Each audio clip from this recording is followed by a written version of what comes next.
Feeling lost and alone? Looking for validation from your partner, only to find the feeling of rejection and continued frustration? You're together yet so far apart. Now your frustration has turned into disdain and resentment. Your insecurities have begun to affect every aspect of your life. Ironically, you have now become the cold and detached one, shielding yourself from the uncertainties of your relationships.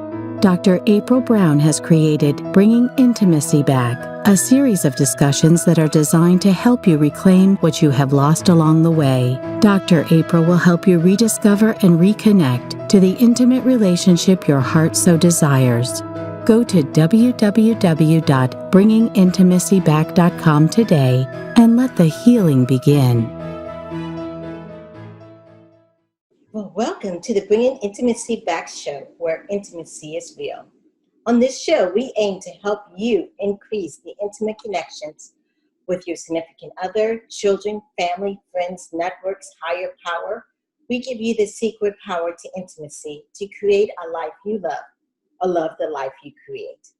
Well, I know now we are in difficult times, and many of you are struggling with anxiety and not knowing what to do and how to do it. And this is difficult times. And one reason why I'm doing this show is about intimate connections. And I know that we're all making sure that we are 6 feet away and practicing social distance. But one thing about this whole experience that even for myself I found out is that being at home now, working from home, and you actually get a chance to spend more time with your loved ones, which is really important. And also for many of us, if you're stuck and you're like not knowing what to do, making those connections with lost friends through phone, through social media, through what we're doing here through Zoom, it's really important because in life it is about connections. And one of the things that we connect with and what we are talking about today is through our souls, we connect. And today I'm honored to have a very special guest with us. Her name is Dr. Rita Louise. Hi, Dr. Rita. Good. For some reason, your microphone. I'm muted. Yeah. Too many years of radio. That's okay. So Dr. Rita's on here today, and she's going to talk about the soul healer for relationships, and which is critical and important even in this time and day right now, because relationships is what matters. That's what where we feel connected.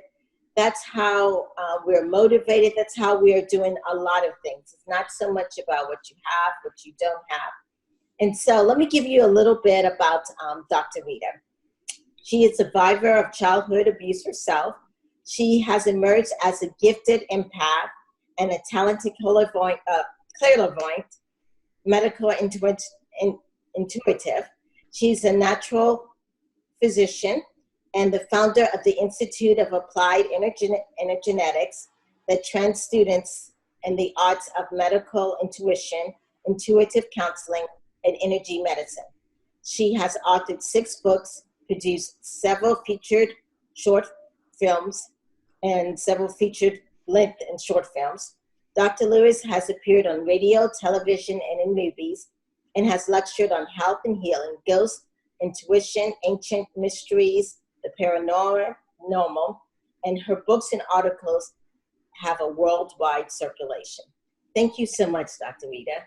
Thank you so much for having me on your show. I'm honored back at you. So, okay. And I'm looking forward to this. So, yes, definitely. And this is, I think, a good topic for what's going on in the world today, dealing with the COVID-19 and how can we put, we're connecting with different people and stuff, and how to, in the sense of relationships, heal. Mm-hmm. Yes. Well, and it's a very interesting time. I'm very sensitive to what goes on around me. And so there has just been a lot of discordant energy that people are dealing with right now. And I think a lot of people don't understand, they're just feeling uptight and tense. Like their world, they got a place to live, they got food in the refrigerator, they're still working, there's getting sick, but then there's just this unexplainable tension that's going on that's affecting our ability to be intimate with ourselves, as well as our ability to navigate our relationships. And I think, I just wanted to mention that to people, that if you're just feeling out of sorts or having this like weird anxiety that you don't understand, it's just part of being part of this global community, because we all pick up on each other's energy, each other's mojo. Right. And definitely if you're feeling anxious right now, that's normal, because we're dealing with things that we've never dealt with before. Mm-hmm. Yes, all these different changes. Exactly. And a lot of uncertainty and a lot of fear. Right, definitely. Yes. So you are a naturopathic physician? Yes, ma'am. Yes. What is that? So a naturopath is someone that works with someone using non-evasive methodologies. So herbs and supplements, diet and weight loss, energy medicine falls under that category. Homeopathy, working with essential oils. I mean, I don't do all of those things. Like, I'm not a homeopathist, which is a science unto itself, but that can fall underneath the naturopathic category, because you're not doing surgery and you're not giving them medications. It's more about cleansing your body and living a whole and healthy lifestyle versus chop it out or give you a pill to cover up symptoms. Oh, wonderful. So how did you even started in this journey? How did you even get in the field? So my background was working as a psychic person and as an energy healer. And I joke around, I just wanted to be Rita the psychic chick, and talk about people's relationships. And I was good with that. But what I found, everyone that works on intuitive levels has different channels. And so some people are mediums. Like, I'm not a medium. I don't talk to dead people, which is what a medium is. Some people are better able to tune into this kind of an energy or that. And for some reason, really unbeknownst to me, I was very open to receiving people's health issues. Okay. And so then, you go, oh, well, I'm noticing like there's this issue going on with your kidney, but I wasn't even really sure whether kidney was there. It was just this spot in their back. And then the first question they would ask was, well, what can I do about it? Right. And I had nothing. But once I signed up for, went back to school, within the first semester, I knew that's where I was supposed to be, because it just came very naturally to me. And I feel blessed at having listened to my intuition and that little push that spirit was giving, saying, go back to school. It's like, okay. So. Okay. All right. So you can pick up on people's energy, and now you have the education plus the resources on how to help them with that. Correct. So using that kidney example, I remember, and this was years and years and years ago, I had a woman and I was doing some energy work on her, and that's where it shows up more. Okay. And I saw this, very technical, this black glob on one side of her back, but it was internal. So I knew it wasn't a back issue. And I was like, well, I think you have some kind of a issue with your kidney. Now, emotional things can show up as stuff in organs, as issues. And to find out that she was like 10 years old and had kidney stones and had been hospitalized, and it was this really big deal. But one, I wasn't quite sure if it was her kidney. And now I work with people where they're having some kind of back pain or some issue going on, and I, have anatomy and physiology, and I can look to see if they have kidney stones or if they have inflammation or if there's an infection in the kidney, and I can get much more diagnostic with what I'm saying to people versus there's this glob of energy sitting in your back. So yeah, it's been a wonderful experience for me. Yeah. So with everything that's going on in the world today with COVID-19, how has that impacted your business? I went from being really busy to, if anybody wants an appointment, I got openings. When you work in alternative areas, like massages or, things that aren't basic necessity things, you go to the doctor because you need to go to the doctor. So the work that I do is, and it's not that I'm not working at all, but it has, it kind of falls into that kind of massagey category where, if I really need it, I'm going to get on the phone. But if I don't really need it, then I'm just going to hold off. Right, of course. Yeah. I mean, people with their limited funds and stuff. But it's really a good discussion to have because energy is everything. It's what feeds all of us. Exactly. Yes, yeah. And there are so many, again, people being affected by what's going on that, they don't even know what's happening, to them. Right. So with this energy, and like I said, it feeds all of us. It definitely feeds what we're going into next is the soul. Mm-hmm. Yes. Exactly. Well, I mean, this, to me, the soul is the part, like the uncorrupted part of ourselves. It's the part of ourselves that, in my opinion, connects to source, connects to God, and kind of keeps us on track of what we're supposed to be doing. Yeah, and so, uncorrupt? Say that again? Oh, what do you mean that it's uncorrupt, the soul? Our soul, we can cover over our soul with bad thoughts and bad emotions, but that it's that nugget within ourselves that is pure and clean and connected to God. Now, we don't have to listen, right? Exactly. But it's that place that we can go inside and rediscover ourselves because it is the core of our being. Right. Okay, yeah. Mm-hmm. And so as a soul healer, what does that mean? I mean, to me, it's interesting. It was like in the early 90s where I was looking to get an internet domain and, these very technical things. And I really liked that concept, but I didn't feel like a soul healer. Okay. And it's taken me a long time to expand myself, expand my practice so that I can feel like I own that place now.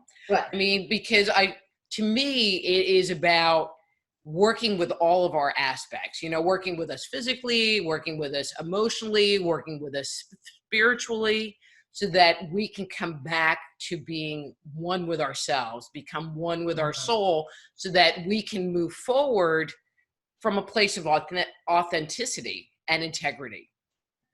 Right, definitely. And like you're saying, especially this is a good time because we're isolated now for many of us. Mm-hmm. So it's a good time for us to go inside and connect with that soul. Exactly. And see what's going on and get back to our true self. Exactly. And I'll be the first to admit it, this is like advanced science, because when there's so much discord. So if I use words like chakras, are your listeners familiar with that concept? Probably not. No. So we can. Okay. Well, then I'll just explain it in a different way. How's that? When there's a lot of stuff going on, especially fear is a biggie. It makes it so that we end up holding on to everything, and it just swirls around inside of us, and it makes it so that it interferes with our ability to really think. It interferes with our ability to ground and release. And so now's a great time to go out in your yard and hug a tree or work in the garden, because it's going to allow you to reconnect. Because if you're in a lot of anxiety and a lot of stress and there's this underlying fear, a lot of times we really get in our head and we just are thinking, and then we're like watching Fox News all day, or CNN, or, got the radio on. It's like, oh no, what's going on next? And disconnecting, I think right now, really disconnecting from the TV or the radio are going to be ways to help you get to that place where you feel more yourself, more in contact with who you are, really. Mm-hmm. Yes, definitely. And as you were thinking, or as you were talking, I was thinking there's a lot of us, like you said, get stuck in our head. We watch a lot of news, and it's good to be informed, but you can have an overload.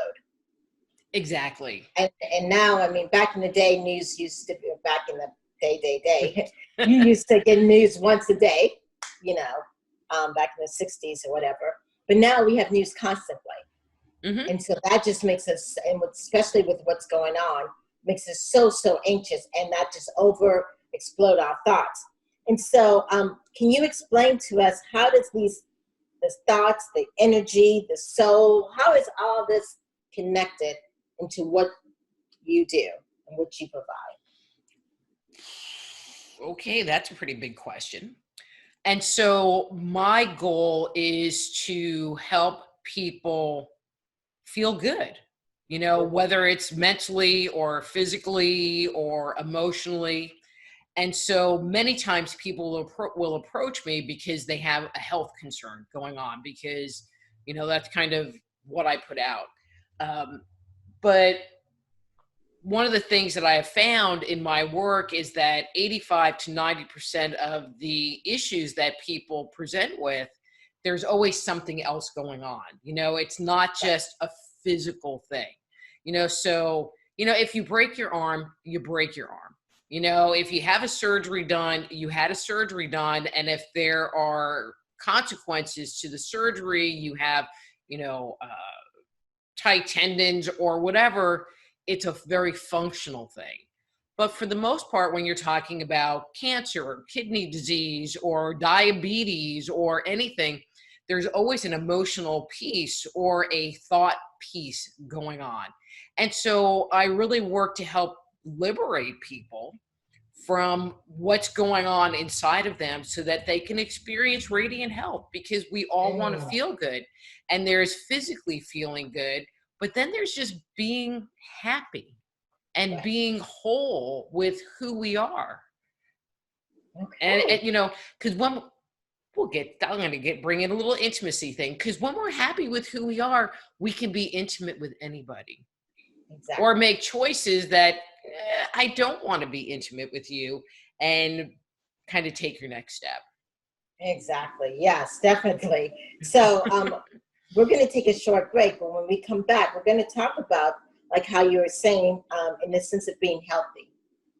Okay. And how that relates to being healthy in relationships and making healthy decisions in relationship in an intimate type of way.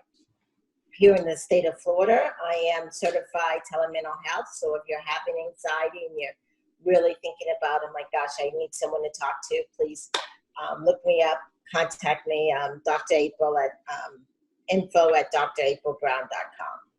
Okay, so now back. So as we were just talking about, and you mentioned the word intimacy, which is what this show is about. I first also like to know, what is your definition of intimacy?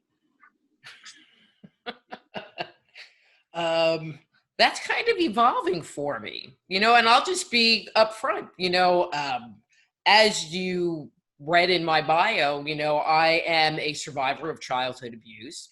Right. And one of the places where I am at personally is learning what healthy in relationships is all about, because it's not something that people teach you. It's not something that you learn if you come from a place that's not healthy. Right. It's not on the menu. And so I don't know that I have a very good definition of intimacy.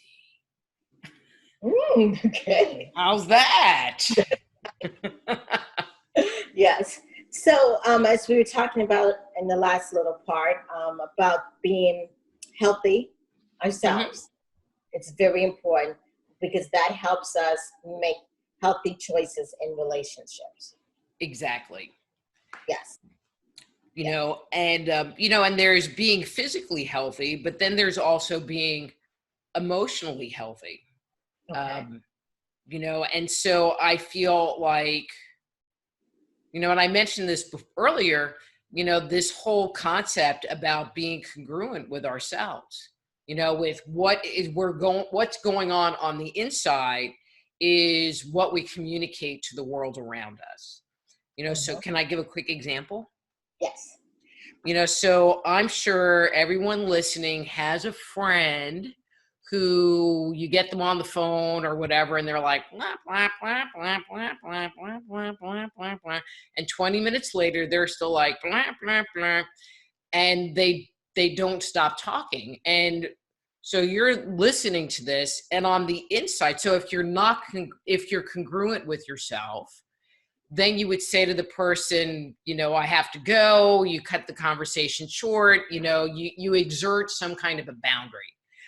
But if you're not healthy on the inside, or you'll sit there and you'll listen to this person, and on the inside you're going, God, I wish they would shut up. I got things to do, and you have this little internal dialogue going on, and it's not congruent, so there's this stuff going on inside that you might be worrying about or ruminating about, but you're not communicating that to the outside world, and you're not communicating it to that person, whether they are a romantic interest or a friend or whatever.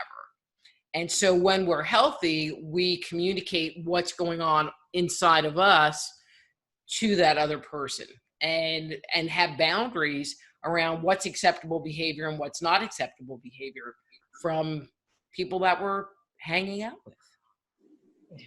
Yeah, exactly. Why did you decide to get into this whole relationship aspect? Well, Dr. April, I really wasn't planning on it. Okay. So my books, I have 2 books about psychic phenomena and energy medicine. I have a book about ghosts and attached entities. I have 2 books about ancient mysteries and looking at kind of like ancient alien type books.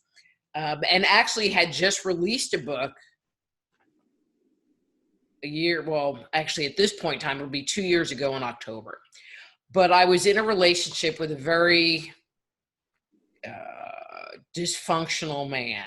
I'll just say he had issues. Okay, I'll just say that he had some definite issues, and I didn't know if he had psychological issues or if he was just a drunk, and I really couldn't separate the two out.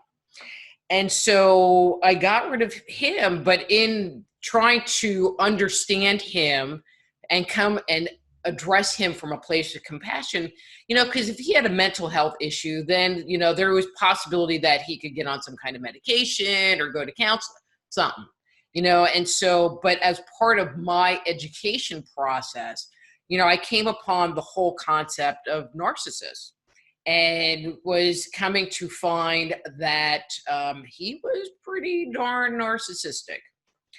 Fast forward, I get rid of him. I'm in the process of moving his stuff out of my house, and I get a text from my ex-husband's current wife, who I met once. Well, now his ex-wife, but at that time current. And she wants to talk to me because he's acting strange. And we get on the phone a little bit later, and the first thing she said was, he's a narcissist. And my ex-boyfriend and that husband were kind of a lot alike. And it was like this light bulb went off in my head, and I started looking at all of my relationships and all of these dynamics of people that I've allowed into my life, and realized that I have surrounded myself with a lot of very unhealthy people, a lot of very unhealthy marriages. I've been married a lot. And needed to find my way out because I didn't want to do it anymore. Period. Okay. Yes. Yeah. I was done. Yes, you mentioned the word narcissism. And so many of our listeners, they may think, well, what is that? Am I with someone who's narcissistic?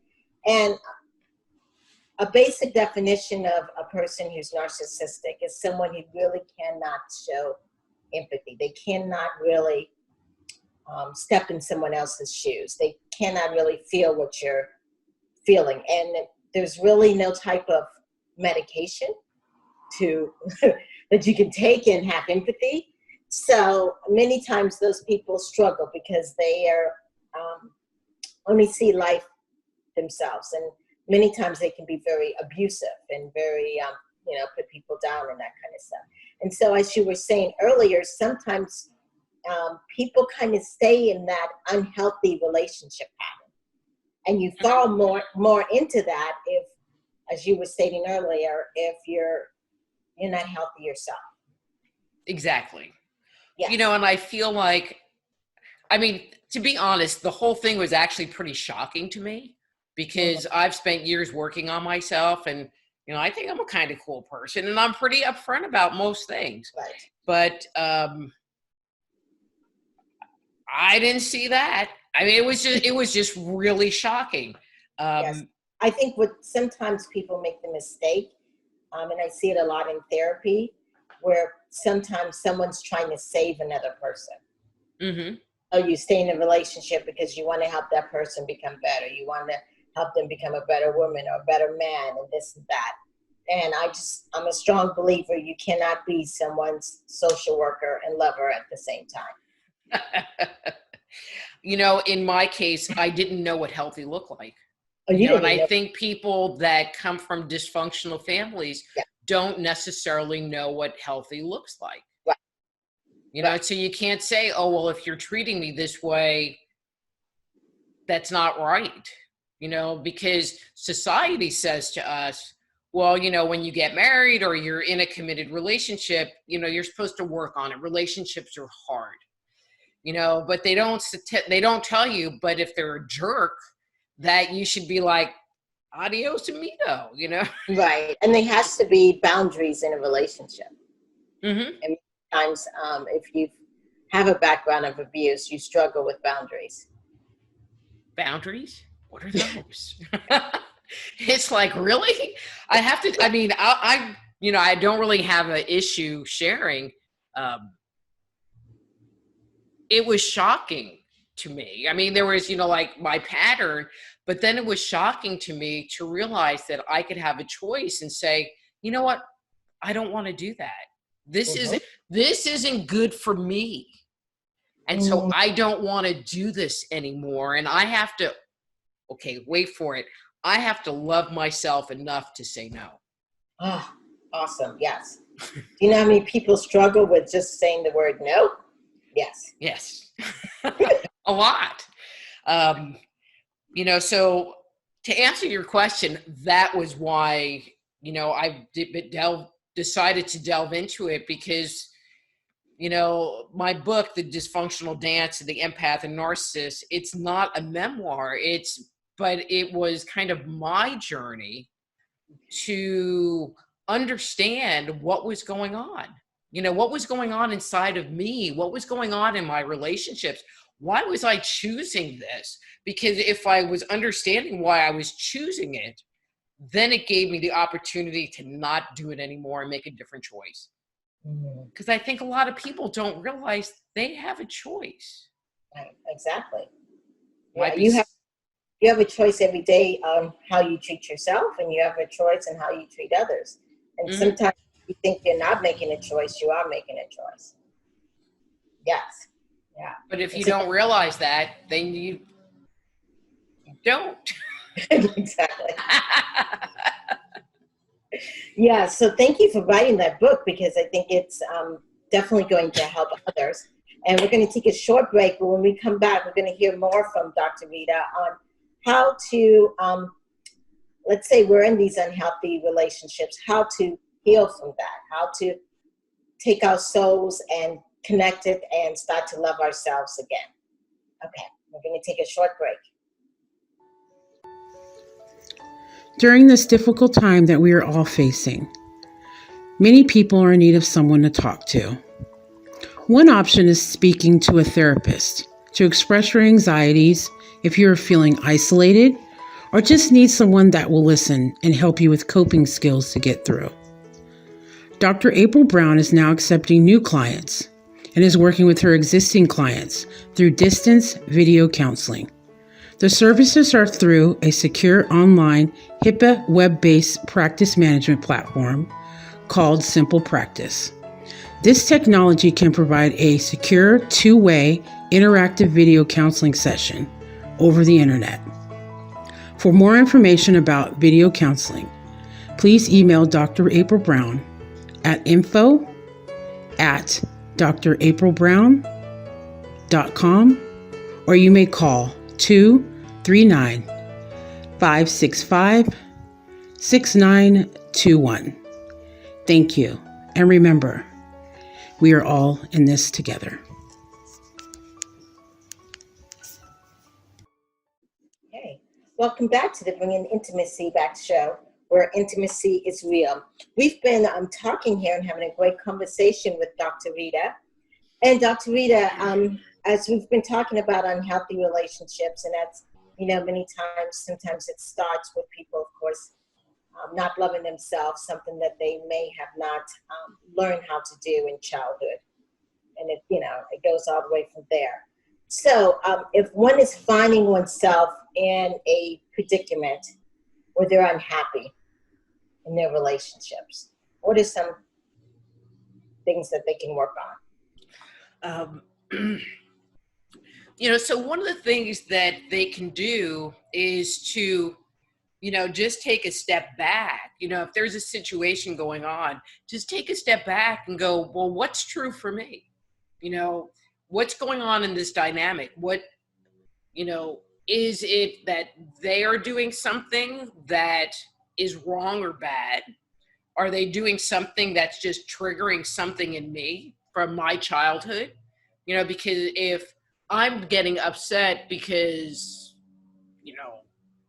40 years ago, my mother said something to me and just start to evaluate, because sometimes we self-sabotage and we might be with a great person, but we allow our own junk to get in the middle of everything. And so I think that's kind of the first place, is to identify, is this really a bad situation, or is it me and I need to address me? Right, and I'm glad you mentioned that. I think that's so important, and that's for all of us, that sometimes when something happens, a disagreement, argument, whatever the case may be, for us to take time and to look at ourselves. One great way of doing that sometimes is to journal, to write it out. I love journaling.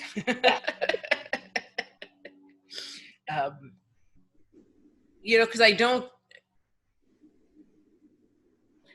there are a lot of people that want to fix the other person, change the other person, think that issues in a relationship are all their fault. But I don't think that people take the time to look at what they're bringing into it, and what their part in it, because it always takes two to tango. Mm-hmm. And if you're in a dysfunctional relationship, I've gotten some hate mail on this commentary. It's like, you've chosen to be there, and so you have to take your part in the whole thing. Yes. People don't like hearing that, but no, it really is the truth. It is the truth that you did choose it, yes. Yeah, but you can't get stuck in that shame of, oh my gosh, this is what I chose. I'm going to be in this relationship forever. There's no way out. There's nobody else that's going to love me. You cannot be stuck at that point. Exactly. But then what's the next step? Well, and I think there's a certain amount of self-forgiveness that is tied to that whole thing, where it's kind of like, having this whole realization, I've been married 4 times. Okay, my last husband died, so I don't really count that as a bad relationship because he was a really great guy. But he also came from a very dysfunctional family, and so that was something that bound us together. was because we would never do that to another person. And so he was always the one that, and it was a guy, and he was always not treated very well by his wives. Okay. You know, and so, and I'm just making that comment because a lot of people are of the assumption that when you are in a dysfunctional relationship, it's always the guy that's the abuser, and it's not. You know, it's a pretty equal opportunity situation. Right. Okay. So you definitely believe in marriage. Yes. Yeah, I do. That's good. I think I do better in a relationship than I do by myself. Okay. Yes.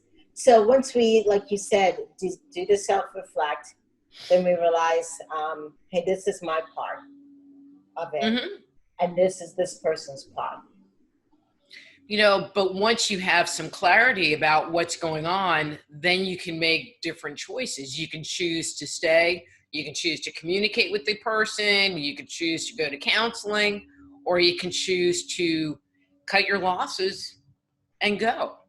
You know, I think as kind of a general rule, if you spend every day not happy, or the vast majority of your days not happy or fighting or in some kind of conflict with your partner, then you have to really think about it as to whether you want to stay or not. Yes. And you've mentioned a few times this word happy. Yes. And as we're thinking about relationships and whether we're happy or not, and we're talking about our soul. Well, you know, one of the things that we're not taught is that it's our job to make ourselves happy. And a lot of times people look for someone else to make them happy, but it's not their job. You know, so it's kind of like loving yourself. You know, if you're loving yourself, then you're going to be happier in general. Yes. If you're more authentic with yourself, you're going to be happier. You know, but looking for it from the outside you're just going to end up disappointed in everything that happens. And happiness of liking yourself is the full package. I mean, by the full package, kind of what we talked about earlier, it's also those thoughts. If you yourself put yourself down and have these negative thoughts of, I can't do this, I'm not good enough, and this and that, you know, that makes you disconnected with yourself, which will impact the relationship. Well, and I think, you know, really paying attention to what those thoughts are, you know, so if something happens, or it doesn't even have to happen, you know, something doesn't have to happen, you know, but if you're constantly in that negative mental thought process, you know, I suck, I can't do anything, blah, blah, blah, blah, you know, I think that can be a huge indicator of what's going on, you know. And so in the bigger picture, I'm not an expert on this, you know, but that concept is called mindfulness, just paying attention to what's going on in your brain, and using that, you know, there's something in our brain that are called neural pathways. And so if you are used to having kind of a crappy life, you developed a lot of neural pathways that become like the knee-jerk reaction, you know. So the phone rings. I'm trying to think of a cute example, but they're not coming up. But it's what happens. And so if somebody looks at you the wrong way, even though you don't have any idea what's going on with them, it's like the initial the knee-jerk response is to like, oh my God, they hate me, blah, blah, blah, blah, blah, blah, blah, blah, blah. You know, but that might not be true. That might not be the reality of what's going on. They might have a sore foot and they took a step the wrong way and their foot hurt, and they looked at you because it was in that moment that their foot hurt. And so, but we can learn a lot by paying attention to where our brain goes and going, wait a minute, I can choose to not go down that route. I don't need to go all the way over there. I can stop it, right? It does take practice. and bring in new thoughts, bring in new beliefs. One of the things that I suggest to my clients that tend to trigger real easy is that if they, find themselves over in that negative place over there, to use some kind of a mantra, or something that they repeat. Because the reality is that we have one slot in our brain. We can only have one thought at a time. Now we can have 20 thoughts all competing for that same slot, but we can only have one thought at a time. And you can choose what that thought is. And so I can choose to repeat a mantra. I can choose to focus really hard while I'm washing the dishes or raking the yard or whatever, going and exercising. And so you can overrule the negative, with the hope, I'll say hope, that it just kind of fades away into the background and just goes away by itself. And so that concept is really the basis of any kind of meditative practice. Journaling, and journaling is another great tool to just really focus on that one slot. And then all of this has the opportunity to fade into the background. But it's usually the negative stuff that fades into the background. It's not the good stuff. It's like you get done. It's like, ooh, I'm happy now. Yes, exactly. Yes. So, Dr. Rita, we're going to go for a short commercial. And in this commercial, I would like you to tell us about your books and about the services you provide. Okay. Go for it. So, Dr. Rita, you can go ahead and tell. I thought you were going to do a break first. I'm like, la, la, la. And so the book that I just released, which talks about this relationship stuff, is called The Dysfunctional Dance of the Empath and Narcissist, which really looks at how our early childhood influences created this negative place within us. And by going in and addressing what's going on inside of us, we can change us so that we can re-engage into relationships from a much more healthy place. So there is a lot of information that illuminates, our internal world and gives you brain food, because a lot of people, they just go day to day and don't really know what's going on. And so this gives a lot of brain food, and then also offers a lot of information and advice as to steps you can take to make changes within yourself. So, it's a self-helpy kind of book, obviously.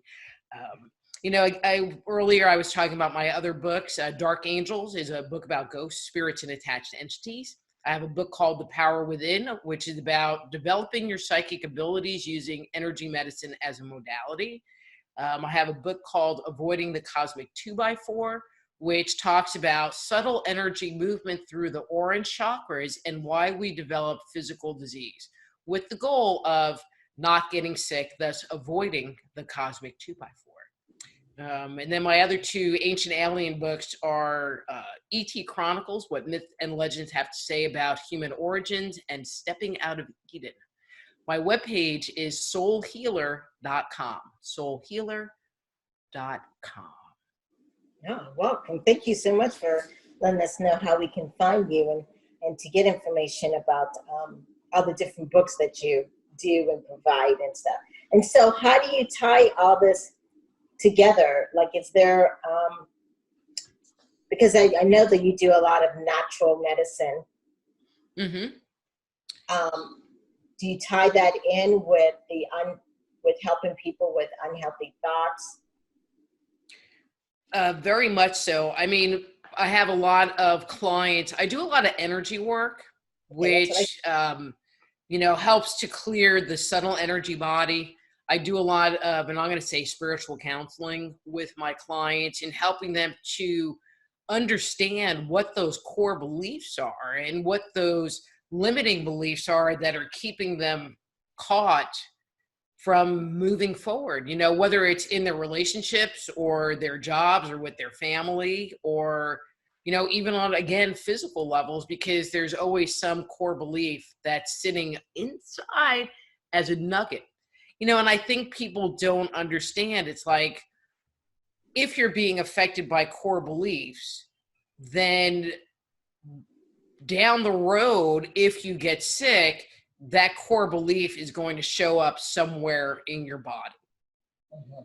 And so addressing it while it's still a thought or an emotion is much better, because then you are not going to let it get to the point where it actually manifests in the physical body. Right. So early is good. Preventative is good. Yes. And as she's talking, to break it down to the listeners out there, we all have these core beliefs. And many times it's the core belief in how we perceive the world and how we perceive ourselves. And that many times impacts our thoughts, which then sometimes impacts our emotions and our feelings, which then can sometimes cause us to feel good, feel bad, and even can sometimes, as we're talking, well, not sometimes, always impact our energy level, which can also impact our health. Exactly. We're on the same page that way. That's how that's all kind of connected. Mm-hmm. Yeah. So I'm glad that you do start back on the sense of the core beliefs. In addition to doing the health stuff, that information comes to me, a little blunt, and I can't help it, because people's bodies hold statements. I mean, it's just very interesting, your body remembers everything. But it's interesting because it comes to me as a statement. Mm-hmm. I'm invisible. I hate myself. I mean, it's just very basic statements. And so then I say them to people because that's what their body is holding on to. And then they cry. And I don't mean to make them cry, but I know I'm doing my job when I do. Yeah, crying is healthy. That's a release. People fine. Right. Yeah, but that's a healthy way. Yes. Yes. And sometimes, well, actually not some, a lot of times, people think that they have dealt with stuff. And sometimes they have. Right. But many times they've thrown it over their shoulder, they've stuffed it over here, they've stuffed it over there, and their bodies will hold it. And it seems very evident to me, of what they're hanging on to. It's just interesting. Doing this work is just very interesting, because it's like, okay. Because people can have, different organs carry different kinds of beliefs. And so you might have like a liver issue going on, but as you're starting to work, it's like, well, but your lungs has this belief and this organ has this belief. But then you take them all together and they're always kind of ancillary, and they tell this whole story.